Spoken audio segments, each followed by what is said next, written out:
Good evening. आज हम लोग बात करने वाले हैं खाद्य सुरक्षा अधिकारी एमपीपीएससी फूड सेफ्टी ऑफिसर के सिलेबस पर। तो इसके सिलेबस को हम दो हिस्सों में डिवाइड करते हैं, पेपर 1 और पेपर 2। तो पेपर 1 का जो सिलेबस है वो आपका जर्नल स्टडीज़ रहेगा। सबसे पहले हम इसका डिस्कशन कर लेते हैं। इसके अंतर्गत आपकी 5 यूनिट्स को शामिल किया जाएगा और ये जो यूनिट्स हैं ये आपके 50 क्वेश्चंस होंगे इसके अंतर्गत। और 50 क्वेश्चंस जो होंगे वो एक क्वेश्चन 3 मार्क्स का होगा, तो टोटल जो मार्क्स होंगे वो आपके 150 मार्क्स यहाँ पर रहेंगे। अब 5 यूनिट्स की हम बात करते हैं। सबसे पहले तो पहली जो यूनिट है आपके फूड सेफ्टी ऑफिसर या खाद्य सुरक्षा अधिकारी की, वो है यूनिट 1, हिस्ट्री ऑफ मध्य प्रदेश, मध्य प्रदेश का इतिहास। इसके अंतर्गत मध्य प्रदेश का प्राचीन इतिहास, जिसमें प्रागैतिहासिक काल यानी कि प्री हिस्टोरिक पीरियड, आद्य ऐतिहासिक काल प्रोटो हिस्टोरिक पीरियड और ऐतिहासिक काल यानी कि हिस्टोरिक पीरियड, इन 3 सेक्शन को शामिल किया गया है, प्री हिस्टोरिक, प्रोटो हिस्टोरिक और हिस्टोरिक पीरियड को। फिर दूसरा देखते हैं मध्य प्रदेश का मध्यकालीन, ये सध्य लिख गया है तो मध्यकालीन भारत यानी कि मध्य प्रदेश में जो मिडाइवल हिस्ट्री है उसकी बात करेंगे। तीसरा मध्य प्रदेश का आधुनिक इतिहास, तो मॉडर्न हिस्ट्री है मध्य प्रदेश की। और चौथा जो इम्पोर्टेंट सेक्शन है मध्य प्रदेश में स्वतंत्रता आंदोलन, तो freedom movement in Madhya Pradesh. और इसके बाद का जो सिलेबस है वो है मध्य प्रदेश का जनजातीय इतिहास और जनजातीय साहित्य, tribal history and tribal literature of Madhya Pradesh. अब पहले बात करते हैं कि इम्पोर्टेंट क्या है। क्योंकि मध्य प्रदेश का इतिहास इतना छोटा नहीं है, अगर आप इसे व्यवस्थित रूप में पढ़ेंगे तो काफ़ी सारी चीज़ें इसके अंतर्गत शामिल की जाती हैं।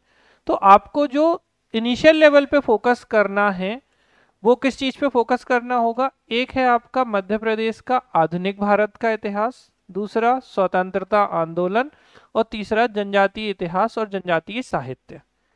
अगर हम मध्य प्रदेश के इतिहास में कुल 10 प्रश्नों की बात करें तो उन 10 प्रश्नों में से सर्वाधिक प्रश्न जो आने की संभावना रहेगी वो इन 3 सेक्शंस से रहेगी। ठीक है। फिर दूसरी इंपॉर्टेंट बात की, जो ट्राइबल हिस्ट्री है या मध्य प्रदेश का जनजातीय इतिहास और जनजातीय साहित्य जो है, इसकी एक पूरी यूनिट भी मध्य प्रदेश पीएससी ने आपके सिलेबस में डाल रखी है, तो वहाँ भी ये सिलेबस आपका रिपीट होगा। फ्रीडम स्ट्रगल मूवमेंट, जब हम मध्य प्रदेश में स्वतंत्रता आंदोलन की बात करते हैं, जैसे हम बात करें बुंदेला विद्रोह की या हम 1857 की क्रांति की बात करें, तो 1857 की क्रांति में जनजातीय नेताओं ने भी इसमें भाग लिया।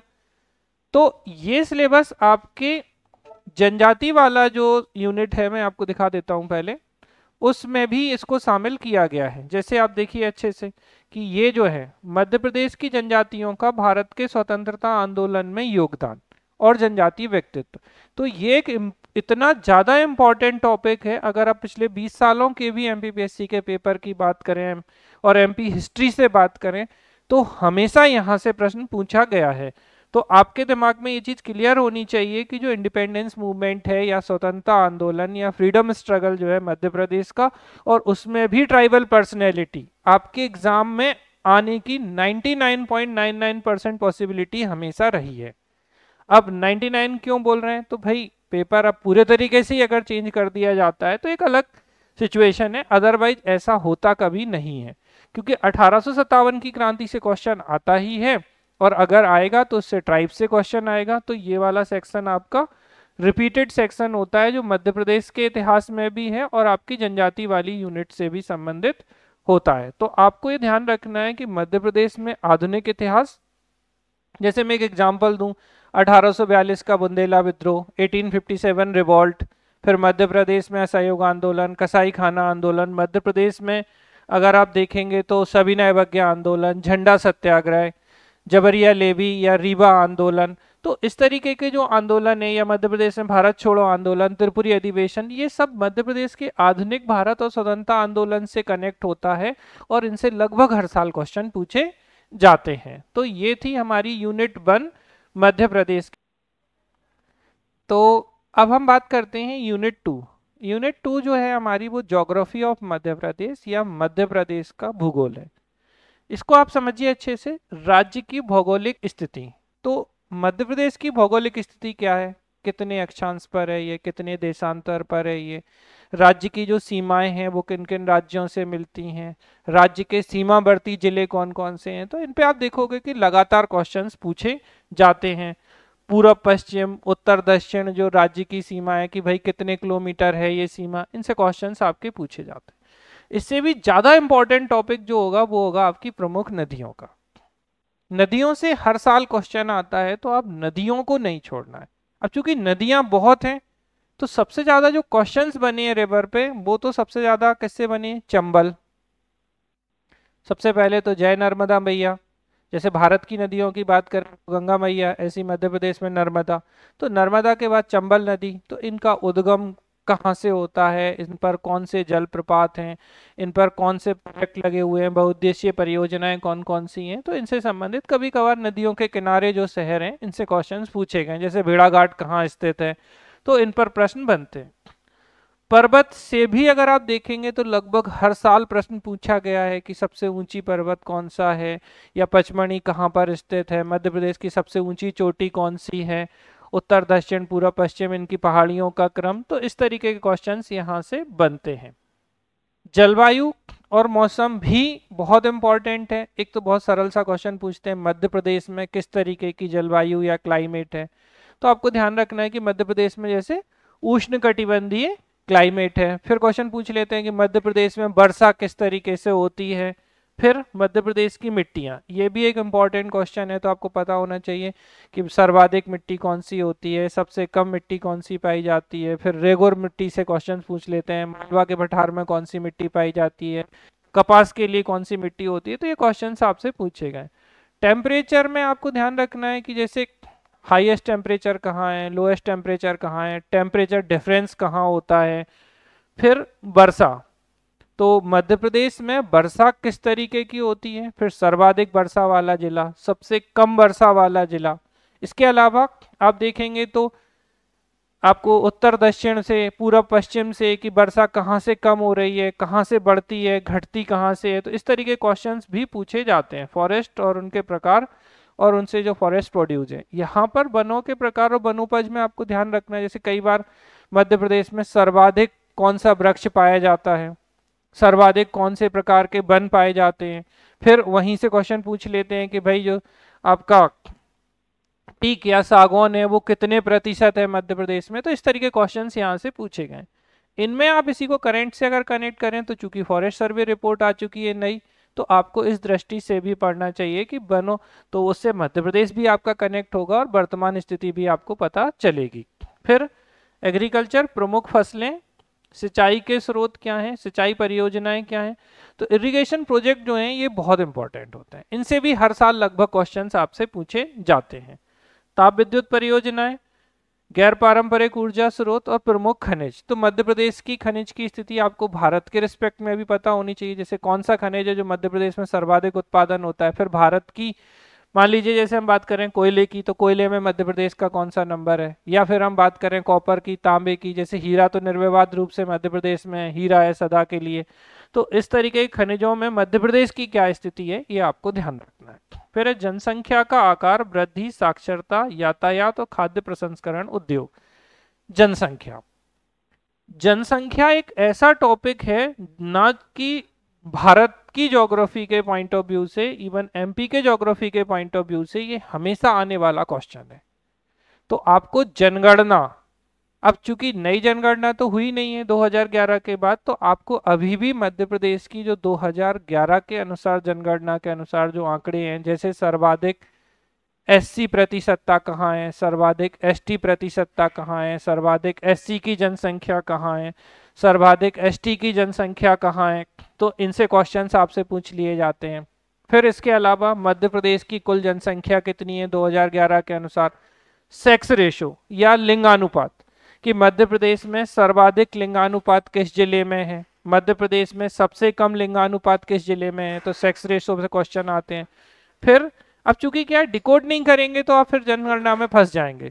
इसके अलावा पॉपुलेशन डेंसिटी या जनसंख्या घनत्व से क्वेश्चन पूछ लिए जाते हैं कि मध्य प्रदेश का जो जनसंख्या घनत्व है वो कितना है सबसे पहले, तो यहाँ से क्वेश्चन बनता है। अब इसमें पूछते हैं मध्य प्रदेश में सर्वाधिक पॉपुलेशन डेंसिटी कहाँ है, या फिर सबसे कम पॉपुलेशन डेंसिटी कहाँ है। तो एक सिंपल सा क्वेश्चन है, जैसे भोपाल में सर्वाधिक जनसंख्या घनत्व है 855 और सबसे कम कहाँ है, तो डिंडोरी में।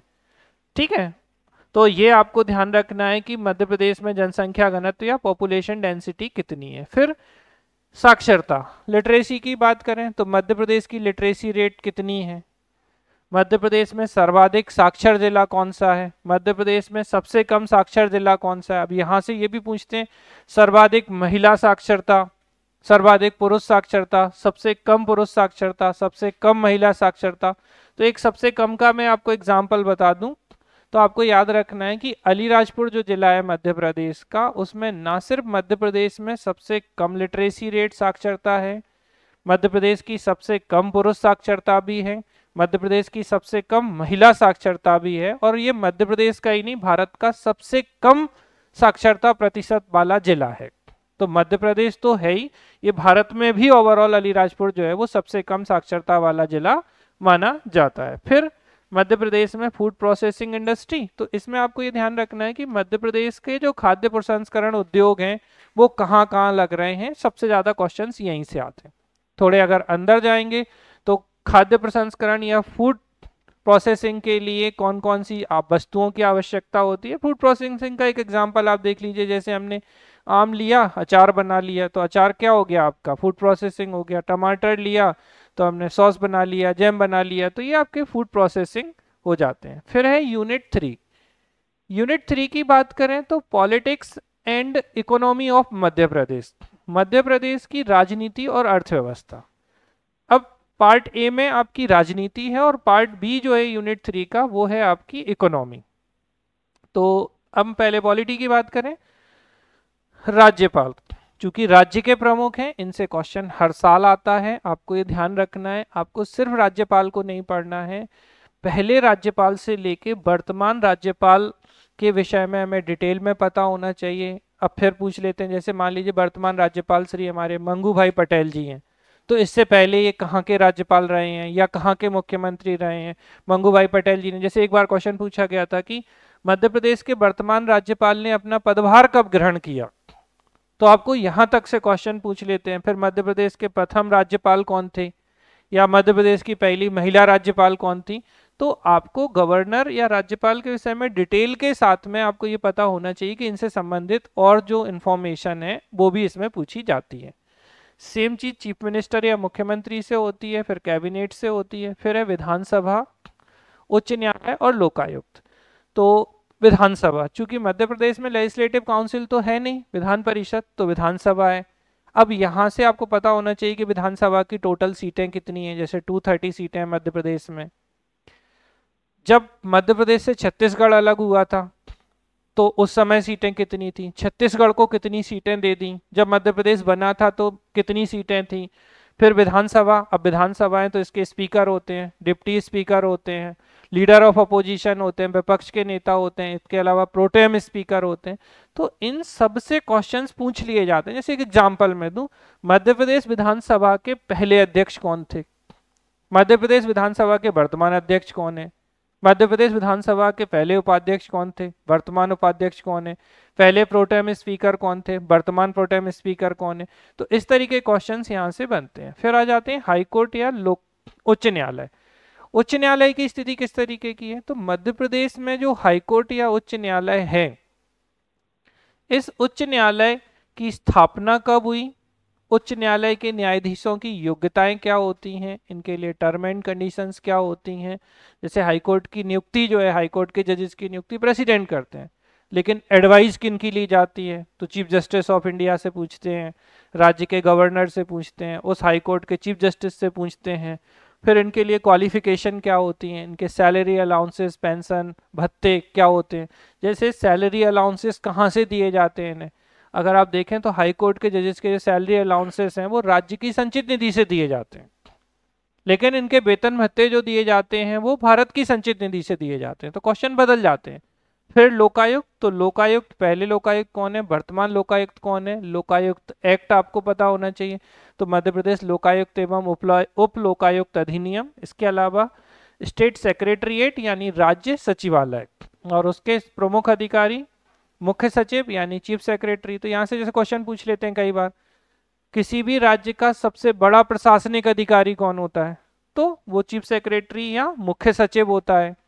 फिर कमिश्नर, संभाग आयुक्त, पुलिस कमिश्नर, इसके अलावा डिस्ट्रिक्ट एडमिनिस्ट्रेशन, जिला प्रशासन, कलेक्टर वगैरह वहाँ देखना होगा। फिर नगरीय प्रशासन और स्थानीय स्वशासन और पंचायती राज संस्थाएं।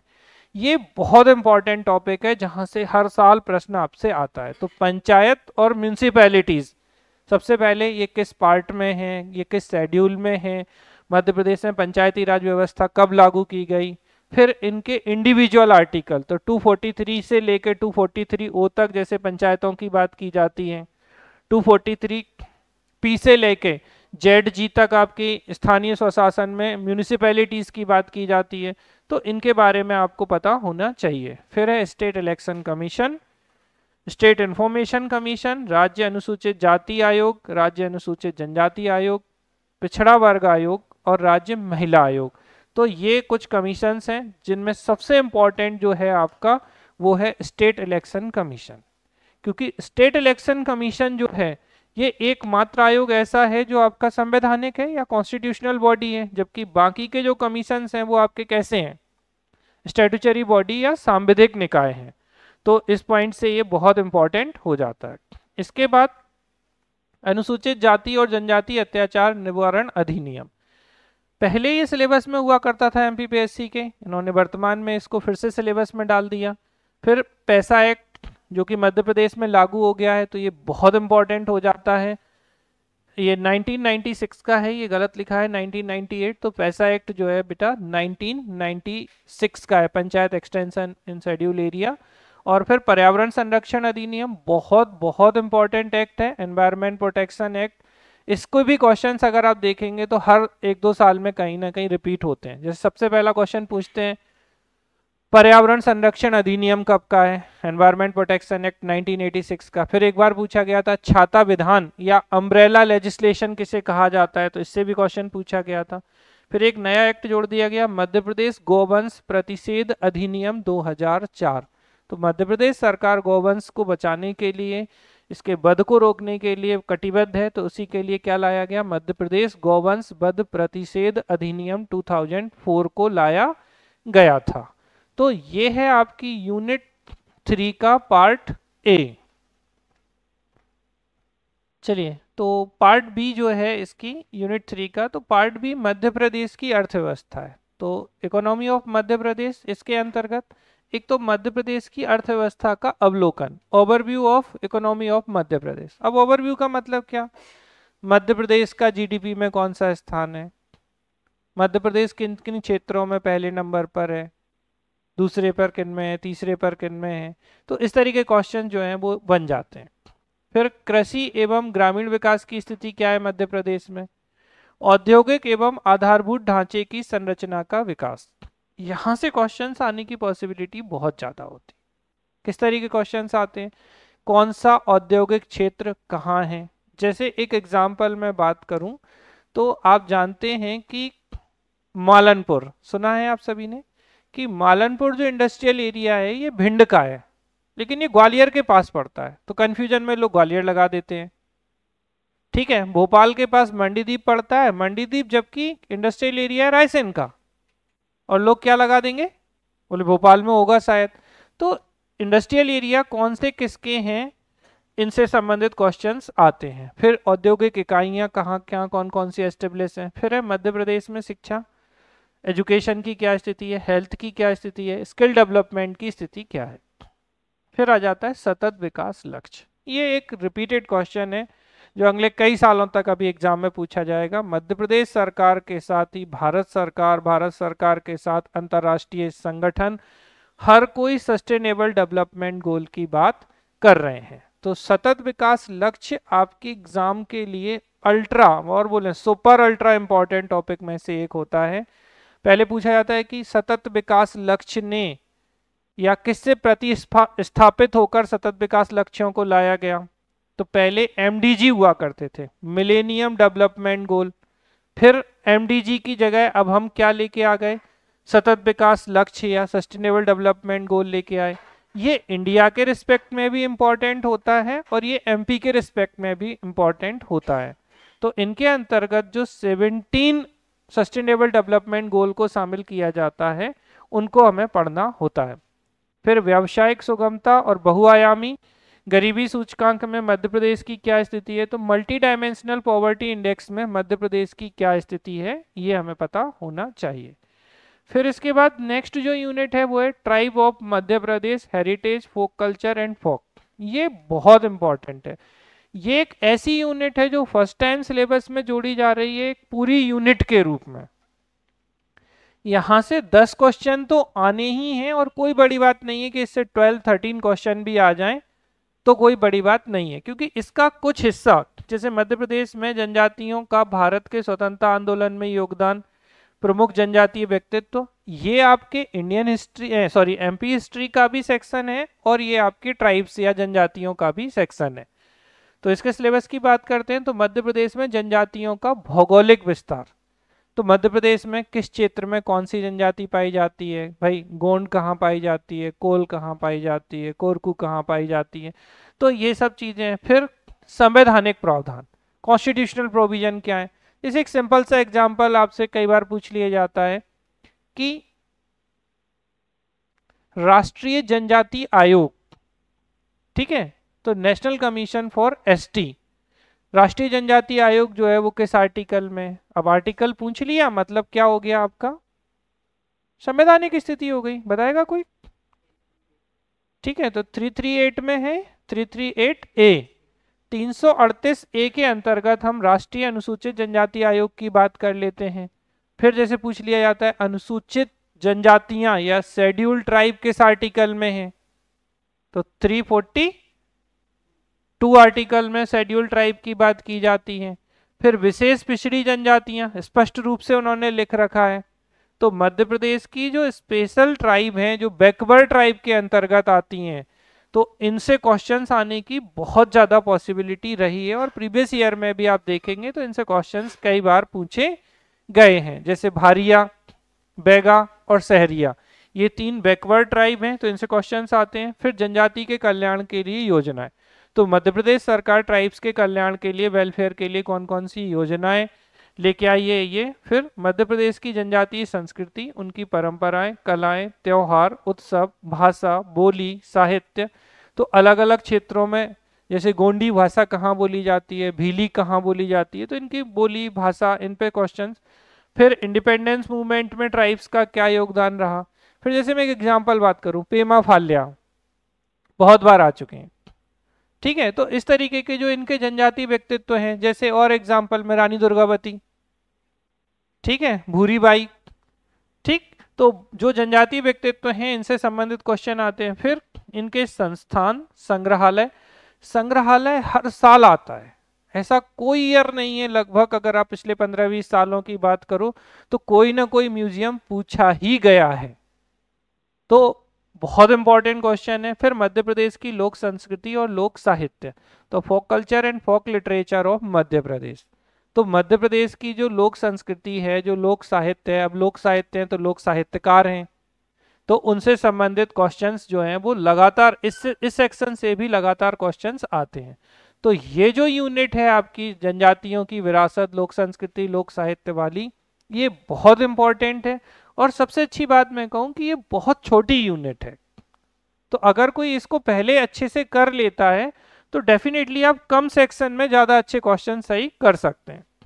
और उसके बाद इसकी लास्ट यूनिट, यूनिट 5 की बात करें तो अंतर्राष्ट्रीय, राष्ट्रीय और मध्य प्रदेश की महत्वपूर्ण समसामयिक घटनाएं और सूचना एवं संचार प्रौद्योगिकी, तो यूनिट 5 के अंतर्गत एक तो करंट अफेयर को शामिल किया गया है। करंट अफेयर में 3 पार्ट्स को शामिल किया गया है, जिसमें मध्य प्रदेश का करंट, इंडिया का करंट और वर्ल्ड का करंट, इन तीनों को शामिल किया गया है।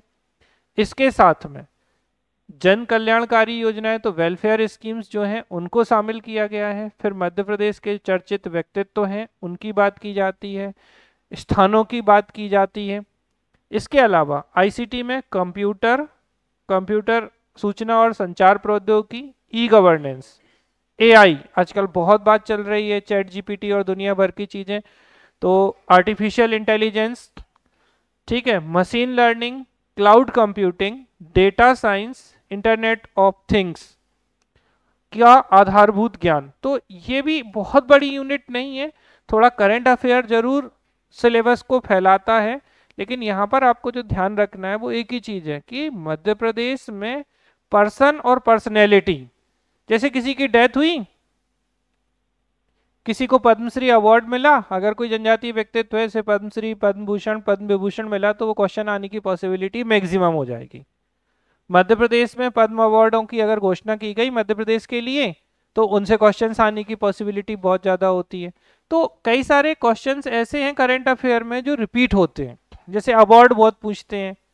किसी खेल से संबंधित अगर मध्य प्रदेश का कोई खिलाड़ी है जिसने कुछ अच्छा कर लिया हो, जैसे ऐश्वर्य प्रताप सिंह तोमर, तो इन्होंने अच्छा किया तो लास्ट ईयर इनसे क्वेश्चन पूछ लिया गया था। तो आपको करंट में थोड़ा सा ध्यान रखना है कि current focused on Madhya Pradesh, और दूसरे तरीके से कहें, चूंकि इंडिया का भी करंट अफेयर है, तो ऐसा करंट जो मध्य प्रदेश या भारत की दृष्टि से महत्वपूर्ण है। जैसे खेल में हम बात करें कि ग्रैंड स्लैम अपने आप में टेनिस के लिए एक इंपॉर्टेंट कंपटीशन होते हैं, लेकिन क्वेश्चन तब आता है जब मध्य प्रदेश या भारत का कोई खिलाड़ी जीत गया हो। तो ग्रैंड स्लैम हमें पता होनी चाहिए कि भाई इनके विनर कौन रहे, सिंगल्स में महिला कौन, पुरुष कौन, ठीक है। नोबेल प्राइज हमें पता होने चाहिए, ठीक है। लेकिन अगर कहीं इंडिया से किसी व्यक्ति को, जैसे कैलाश सत्यार्थी जी विदिशा के थे, जब इन्हें नोबेल प्राइज मिला था तो लगातार 2-3 साल तक इनसे क्वेश्चन कुछ ना कुछ पूछा जाता रहा है। तो आपको ये ध्यान रखना है कि पर्सनैलिटी जो मध्य प्रदेश से संबंधित हैं या फिर वो भारत में बहुत ज्यादा पॉपुलर हैं और पूरे वैश्विक लेवल पे कोई ऐसा अवार्ड उन्हें मिला है जो बहुत ज्यादा चर्चा का विषय रहा है, उनसे क्वेश्चन ज्यादा आते हैं। और याद रखिएगा करंट अफेयर में आप कोई लिमिट नहीं है पढ़ने की, लेकिन आपको ये ध्यान रखना है कि जो सर्वाधिक चर्चा में रहा करंट अफेयर है, अगर वो आपने छोड़ दिया तो आपका क्वेश्चन गलत हो जाएगा। जैसे हम मध्य प्रदेश की एक योजना की बात करें, ये भी करंट अफेयर का ही हिस्सा है, जैसे लाडली लक्ष्मी योजना इतनी चर्चा में रही, सीखो कमाओ योजना। आप देखिए, अगर आप पीएससी के एग्जाम्स को उठा के देखें, यूपीएससी के एग्जाम्स को उठा के देखें, इनसे क्वेश्चन लगातार पूछे गए, क्योंकि इतनी होर्डिंग्स लगाई थी सरकार ने अपनी लाडली लक्ष्मी योजना की, और उसके बाद भी लाडली लक्ष्मी योजना ना पूछी जाए तो फिर कैसे चलेगा। फिर लाडली बहना, अभी लास्ट ईयर आप देखिए कि इलेक्शन पूरा लाडली बहना पे ही हो गया। तो जननी सुरक्षा योजना, कुछ ऐसी स्कीम्स हैं जो कंसिस्टेंटली इंपॉर्टेंट बनी रहती हैं। ठीक है, तो ये है ओवरऑल आपका सिलेबस, इसको आपको ध्यान रखना है। और इसका सेकंड पेपर जो है उसके सिलेबस को हम लोग जैसे ही ये क्लियर होता है तो उसको हम अलग से डिस्कस करेंगे। Thank you.